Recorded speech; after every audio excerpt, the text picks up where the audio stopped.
ala hadiniyah wa ala kunyatus salihah nawaina kama nabika Muhammad sallallahu alaihi wasallam wa ila hadin Nabi Muhammad sallallahu alaihi wasallam al-Fatihah.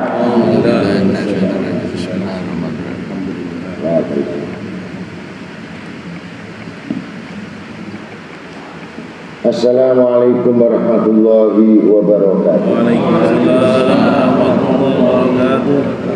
A'udzu samii'ul 'aliim minasyaitonir rajiim. Bismillahirrahmanirrahim. Alhamdulillah summa alhamdulillah alladzi wafaqa badal mu'minin li hadal amali sholihan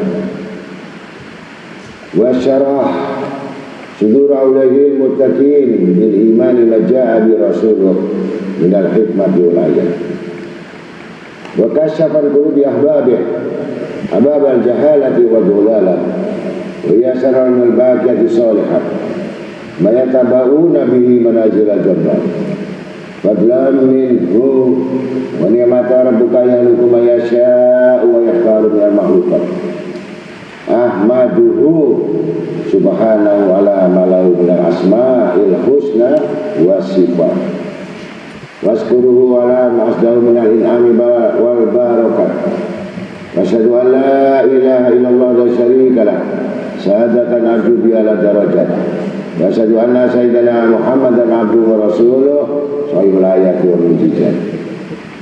Allahumma salli wa sallim wa barik wa karrim wa adim ala sayyidina wa nabina wa habibina wa syafi'ina wa qadwatuna wa imamuna wa qurrati a'yunina wa maulana Muhammad an tusalli ala sayyidina maulana Muhammad bihaqqi sayyidina maulana Muhammad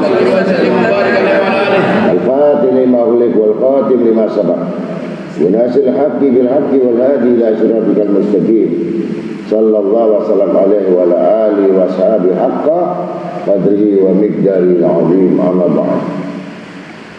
Ma'asyiral muslimin rahimakumullah, ittaqullaha taqwa waskuru farabi man syakara wasgalu asinatakum bidikri fasaidu man dzakara wa qawlu ta'ala fi kitabil karim innal ladzina yatluna kitaballah wa qamus shalah wa anfiqu mimma razaqnahum sirran niyatan yarduna tijaratan kabura ya biyahum ujurahum wa yazidahum min fadlih inna ghafurun syakur. Wa qala Nabi sallallahu alaihi wasallam innama a'malu binniyat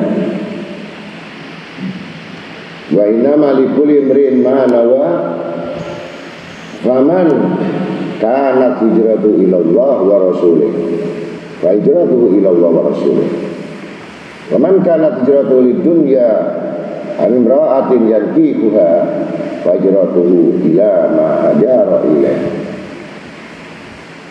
Sadaqallahul azim wa rasulih.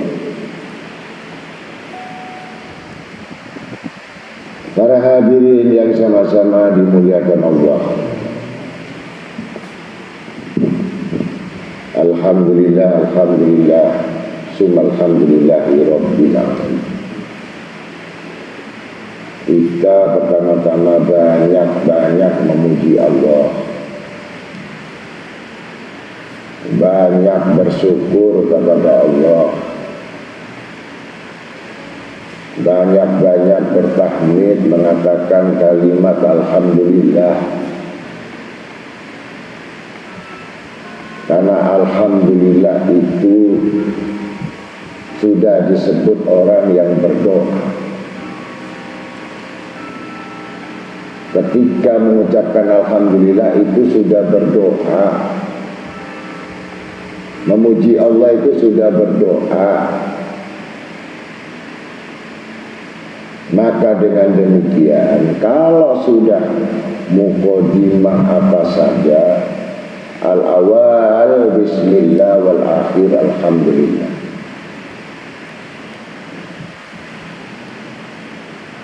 maka kita sudah termasuk golongan orang-orang yang sudah mengawali juga mengakhiri.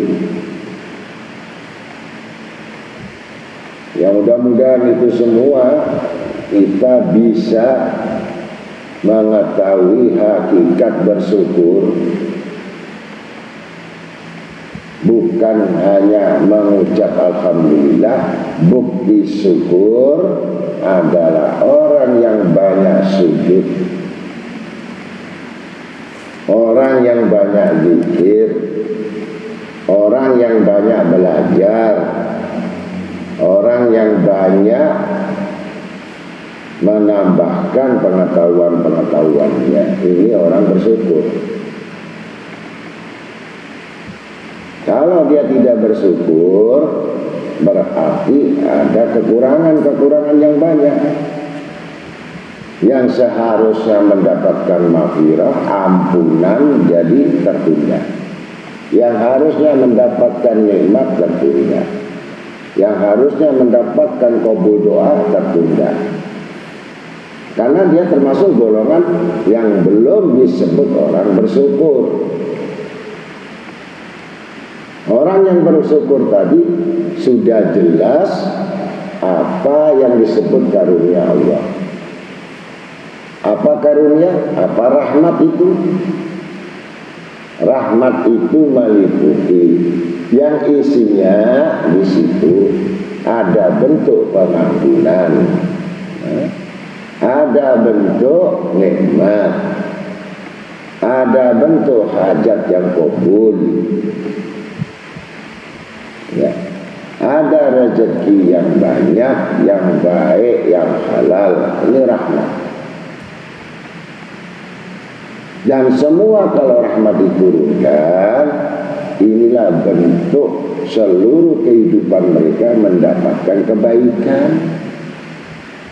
Jadi jangan mengatakan itu orang dapat rahmat tapi nggak ada kebaikan, berarti belum dapat rahmat.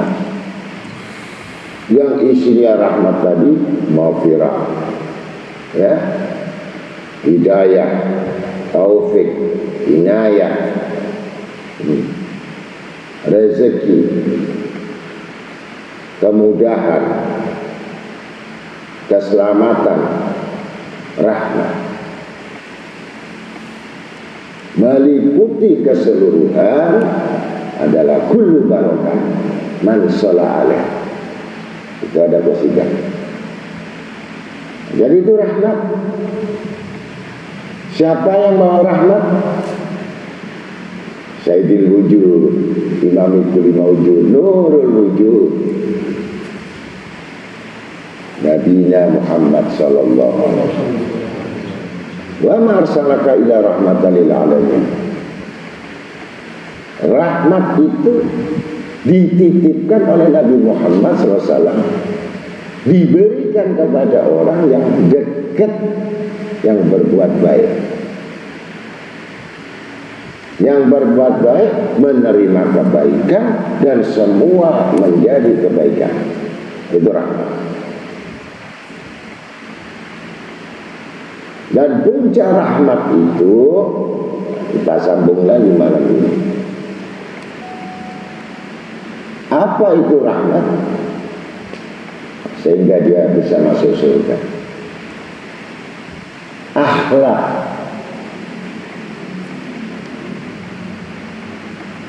Akhlak inilah yang orang dapat rahmat. Sekecil apapun manusia yang mendapatkan rahmat itu, keseluruhan tercatat bagi orang-orang yang dipilih, yang memiliki akhlak.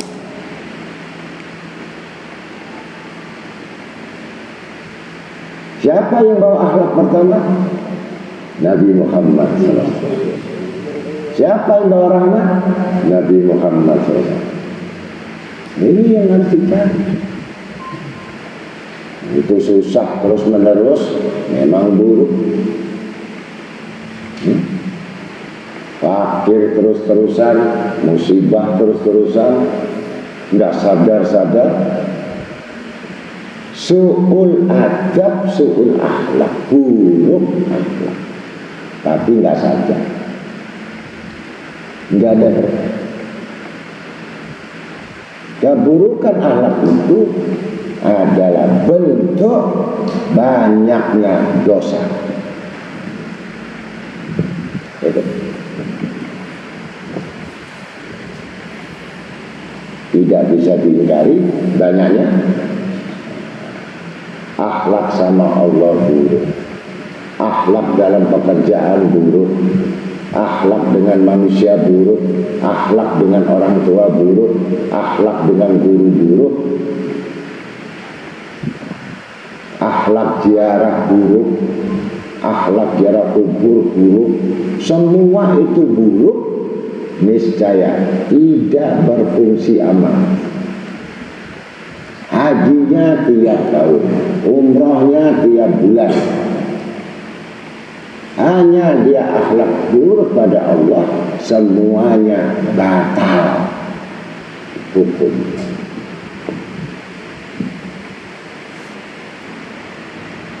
Nah, disitulah kalau sudah rahmat nggak dapat, terakhir apa?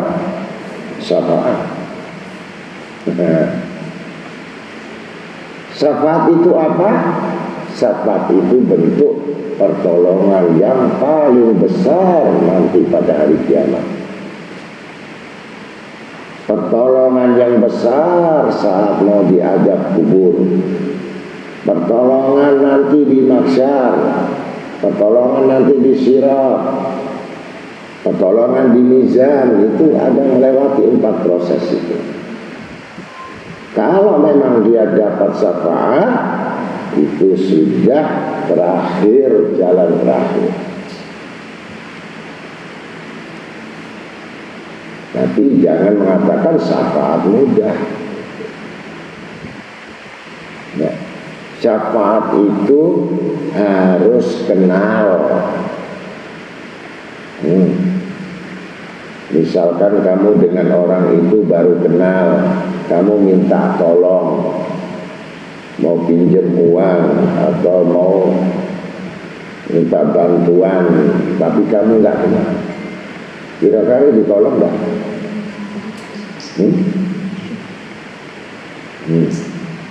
Apalagi minta tolongnya sombong lagi. Ada orang minta tolong itu sombong, angkuh. Yang udah melas-melas, nangis-nangis nggak ditolong, apalagi yang tidak nangis-nangis. Yang jelas pertama itu harus kuncinya untuk dapat syafaat diingat-ingat, dan saya ulang-ulang, ittisal. Ittisal itu kenal, ada hubungan, ada nomor WA, ada nomor telepon, tahu rumahnya, begitu. Kenal, bukan pokoknya kenal, tidak. Kenal, dekat,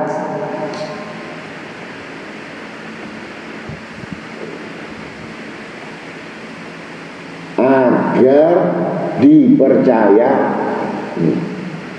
Banyak orang kenal tapi nggak dipercaya, banyak. Jadi kalau kenal itu harus dipercaya. Itu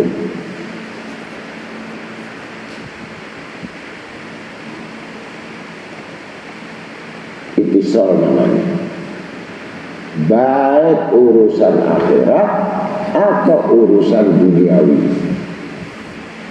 urusan agama. Dikenal urusan akhirat, dikenal juga urusan duniawi. Sampai betul-betul kamu menunjukkan bahwa kamu punya potensi. Ini ittisal. Bukan asal kenal di jalan, assalamualaikum warahmatullahi wabarakatuh, waalaikumsalam, sesudah itu lenyap seperti angin. Tidak. Ya seperti di majelis, Begitu di dalam assalamualaikum, tapi sebenarnya kamu nggak kenal.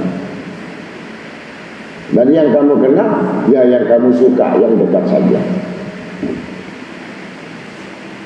Tapi yang lainnya tidak masuk di dalam hati kamu. Ini bukan orang yang iktisad, orang yang tidak punya hubungan. Saya kenal banyak orang, dan semua orang itu kenal sama presiden kita. Tapi belum tentu presiden itu kenal kamu. Kamu cuma kenal nama. Tapi kamu sama sekali tidak berguna dan tidak manfaat. Dan presiden itu tidak tahu sepak terjangmu. Ini perumpamaan, ini episode. Urusan kerja, urusan dunia, atau urusan akhirat. Bagaimana kita approach penjajakan, pendekatan, ini harus ada ini. Sampai betul-betul tahu bahwa saya ini ya adalah orang-orang yang membutuhkan kamu. Begitu.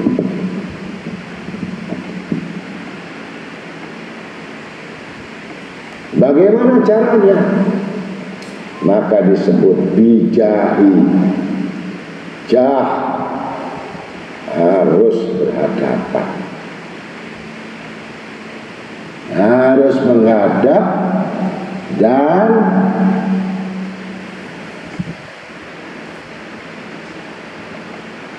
menceritakan tentang statusnya. Kalau orang sekolah itu ijazahnya apa, ahlinya apa, keinginannya apa. Gitu.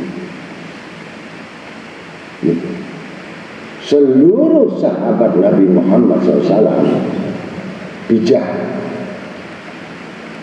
Dan setiap pertemuan Rasulullah selalu menawarkan, ya Amirul Mukminin, kau sudah berhadapan dengan aku, minta apa? Berhajat apa engkau? Apakah tidak bisa yang namanya sahabat tadi sujud, puasa, zikir, haji? Bisa. Tapi nggak pernah berhajat kepada Nabi Muhammad SAW.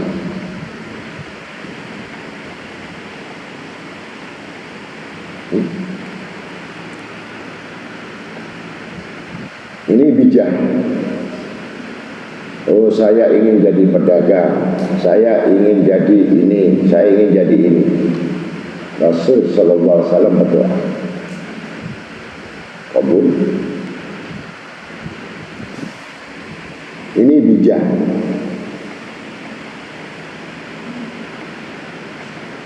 Jadi harus jangan terbatas kepada malu.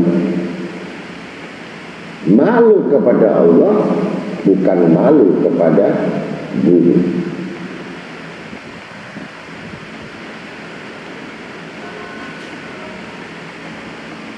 Kenalkan dirimu, permintaanmu, hajatmu. Maka yang ketiga, yang keempat adalah malaikat yang memandang, yang mendengar.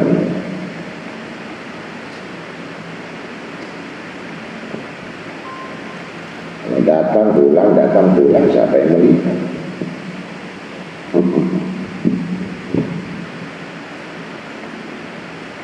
Ini namanya bijahi, menghadap, tatap muka, sampai guru tahu potensi seorang yang dihadapannya dan bisa ditempatkan sesuai dengan kadar fasilitas kapasitas yang dimiliki, sesuai, bukan orang dalam kebingungan. Ini yang kedua. Ketika sudah ada pendekatan, sudah ada pembicaraan, sudah ada penjajakan, diketahui betul, percaya, baru kamu dapat referensi. Minta referensi, itu disebut bahasa kitab itu namanya tawassul. Paham juga? Tawassul itu referensi yang kuat.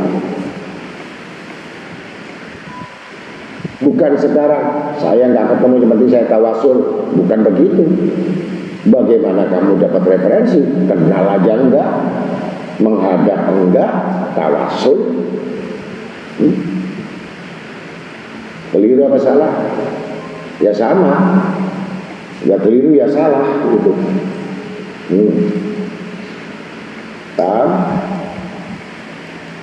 Ketika sudah kondisi ketahui batas kemampuan atau minimal kemampuan, maka di situ ada unsur-unsur perintah.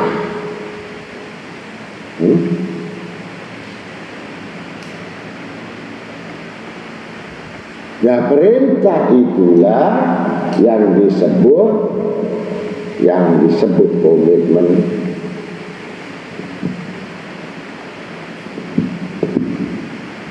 Dan jangan melaksanakan tanpa perintah.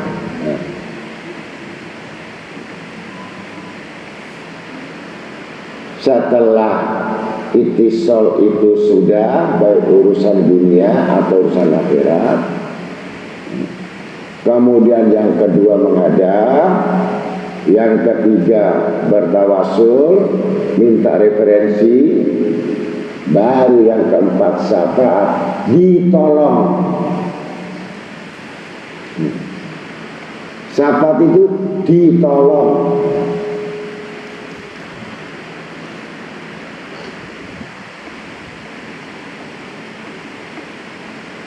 Urusan kerja, ada seseorang budak ini menghadap Rasul sallallahu alaihi wasallam, ya Rasulullah, doakan saya supaya saya punya rumah, doakan saya supaya bekerja. Rasulullah tahu ini pemuda, karena dia masih nanggung keluarganya. Kemudian Rasulullah menambahkan, apa enggak kurang permintaannya? Karena ada yang kurang permintaannya itu. Berhubung dia terjebak hanya satu permintaan. Coba pikirkan kembali kalau kamu tak sebelum aku berdoa. Ternyata hanya satu permintaan. Kabul, dia dapat kerja, dapat pekerjaan, dapat rumah. Kemudian setelah kabul ada yang kurang. Saya belum nikah ya Rasulullah. Balik lagi. Tadi kan kemarin sudah saya katakan, apa kamu nggak minta sekaligus satu paket? Kenapa kamu minta yang kedua kali tidak disebut? Saya terlalu malu dan rakus untuk terlalu minta banyak. Itu bukan rakus. Segala sesuatu yang minta kepada Allah itu bukan rakus. Sesuatu yang banyak tuntutan pada manusia itu yang rakus. Itu bedanya. Maka mintalah yang banyak. Apalagi di depan Rasul sallallahu alaihi wasallam. Itulah kemurahan Rasulullah. Baiklah, apa nggak ada yang kurang lagi? Harusnya jadikan saya dapat istri solehah yang banyak keturunan, begitu. Ini enggak, beri saya jodoh tapi nggak bikin keturunan gitu. Jadi permintaannya paketnya sangat kurang banyak. Inilah kelemahan akal yang hanya dituju cuma satu bagian.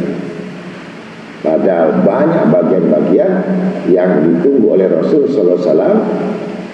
Ini akhlak yang baik.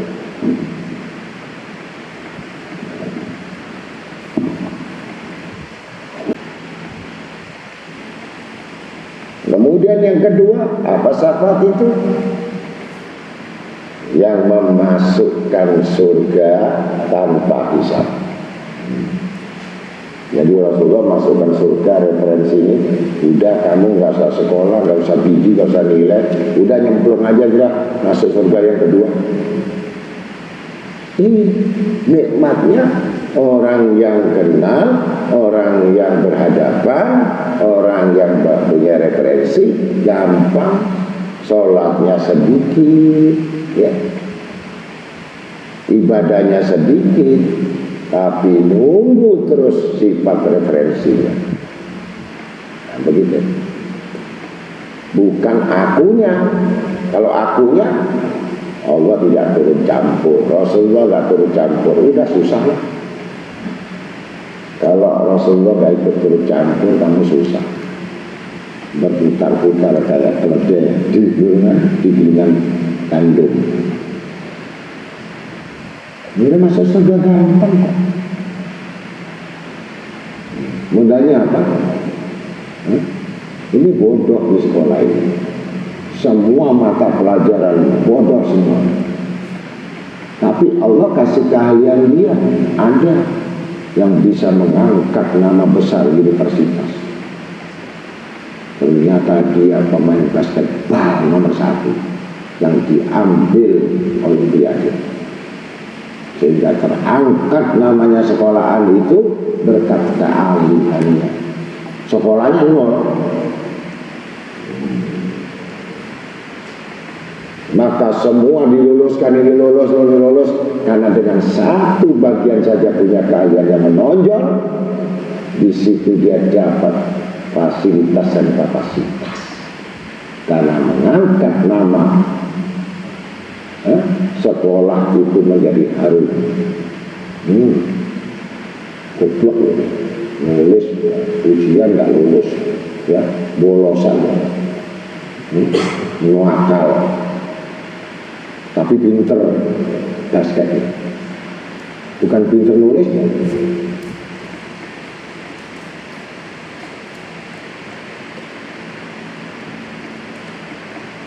Jadi ambil apa yang menjadi kalian, di situ dia mendapatkan referensi yang kuat. Itu perempat, itu satu.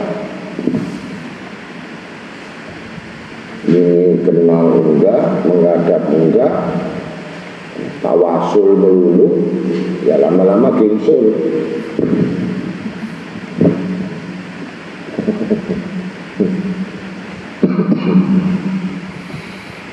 Sama orang dari BA sama saya, namanya nggak ada, telepon nggak diangkat, nomor 3 terdaftar, coba. Saya murid, kurs yang lama, 10 tahun yang lalu, 5 tahun, tapi saya nggak pernah. Namanya nggak terdaftar. Apalagi kalau kamu punya WA, nanti saya blok, longkos. Walaupun nggak diblok gampang, akhirnya dibuang kan sudah nggak ngangkat. Nanti nomor, ya. Gampang lah. Kalau menghilangkan tak nyambung itu kan gampang, ya. Singapura, telepon nggak nyaut. Nomornya ganti. Tanya lagi, tanya itu, tanya di mana nomornya. Udah tahu nomornya, HP-nya nggak pernah nyala.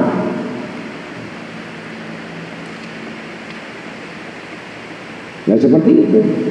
Kalau Allah tidak mengendaki, masuk apapun dalam bentuk pengajuan, permohonan, tidak pernah dibaca, delete. Paham sudah? Isinya mohon ini, hajat ini, hajat itu banyak, bahkan sampai, tapi nggak pernah dibuka sama Allah Ta'ala. Langsung kelihatan itu tentang delete chat, sudah habis. Mau apa? Itu perumpamaan.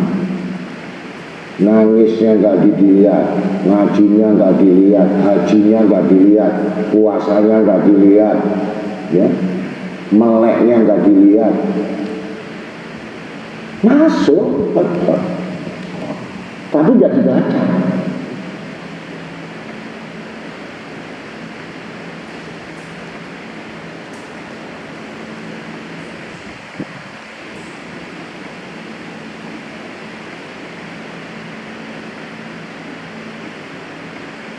Maka yang ketiga syafati harusnya dia masuk neraka, diangkat masuk surga.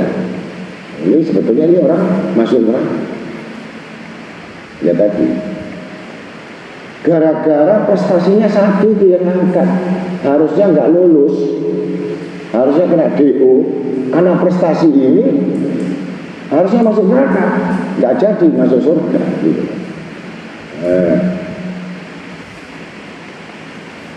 Yang ketiga, yang keempat, orang yang disebut mukmin karena kesalahan-kesalahan dan dosa-dosanya sehingga dia masuk neraka dulu, nyemplung neraka, tapi nggak lama, ya cuma leleh dulu gitu.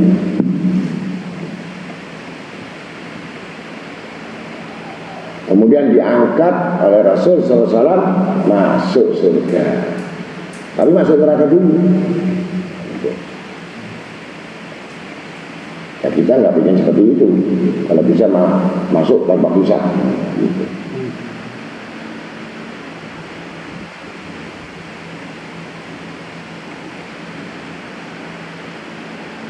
Yang kelima, memohonkan ampun kepada orang-orang Islam yang lalu dalam melakukan ketaatan kepada Allah. Kamu selalu berdoa, astaghfirullahaladzim lil mu'minin wal mu'minat. Astaghfirullahaladzim lil mu'minin wal mu'minat 27 kali. Bukan 50, 30 atau 100, 27 kali. Astaghfirullahaladzim lil mu'minin wal mu'minat. Astaghfirullahaladzim lil mu'minin wal mu'minat. Yang selalu mendoakan orang mukmin, muslim laki-laki dan perempuan, dosanya diampunkan sesuai dengan jumlah 27 kali, 27 tahun setiap 27 kali. Kalau dibaca 10 kali berarti 270 tahun, umurmu udah 80.